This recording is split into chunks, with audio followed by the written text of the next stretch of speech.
Egypt, 1850. While excavating the underground structure at Saqqara, Egyptologist Auguste Mariette discovers a stela that identifies the complex as the Serapium. The Serapium gets its name from Serapis, which was a Greek god that was a combination between an ancient Egyptian bull, Apis, and a Greek god at the time. And the combination between both was Serapis, and the Serapium was the place where you go pray for that specific god.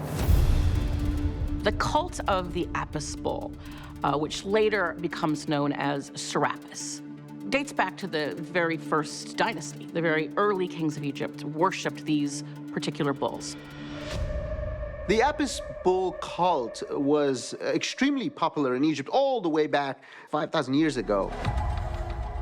One of the first kings of ancient Egypt, the first dynasty, King Menes, who unified North Egypt and South Egypt together, would represent himself as a bull.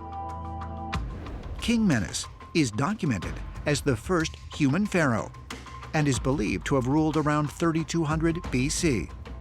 According to their written history, before the reign of Menes, Egypt was ruled by the gods, who lived among humans on Earth. When the gods left, Menes inherited the throne from the god king Horus. The ancient Egyptians believed that Horus was actually a god-man. He was a being of flesh and blood. The ancient Egyptians were in contact with the gods, physical manifestations, extraterrestrial beings who came and lived with them.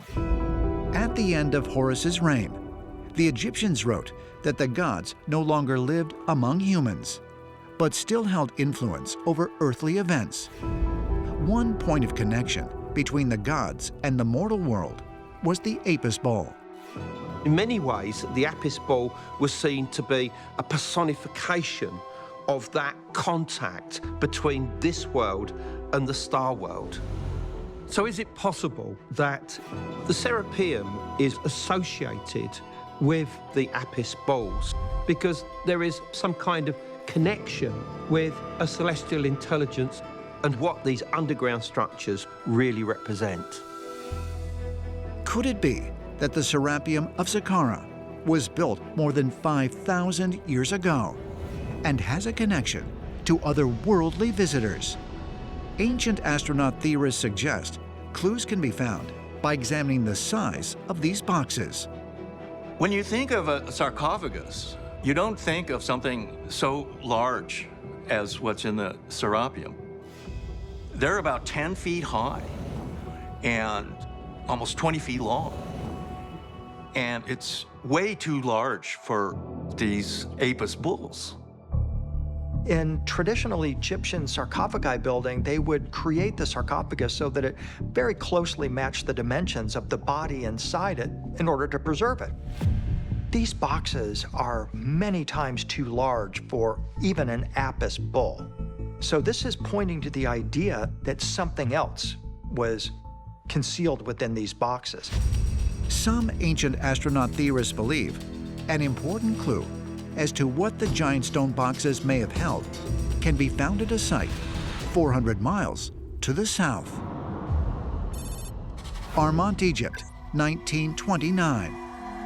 British archaeologist Sir Robert Mond begins an excavation of an ancient catacomb called the Bukium and makes an extraordinary discovery.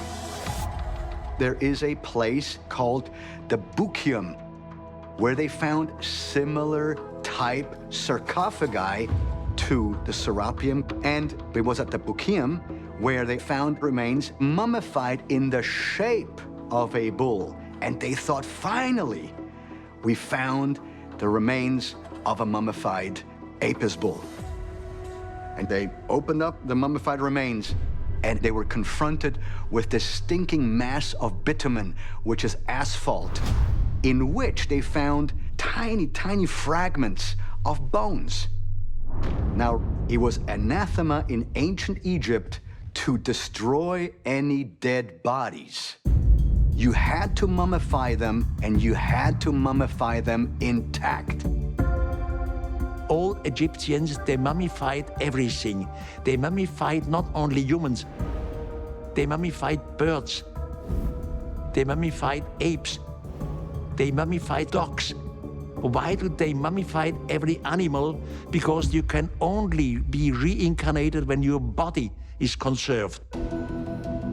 What could explain the mixture of broken animal bones found in this one sarcophagus? According to ancient astronaut theorists, they could be the remains of a monster. I have speculated and I have suggested that these broken bones came from mixed creatures.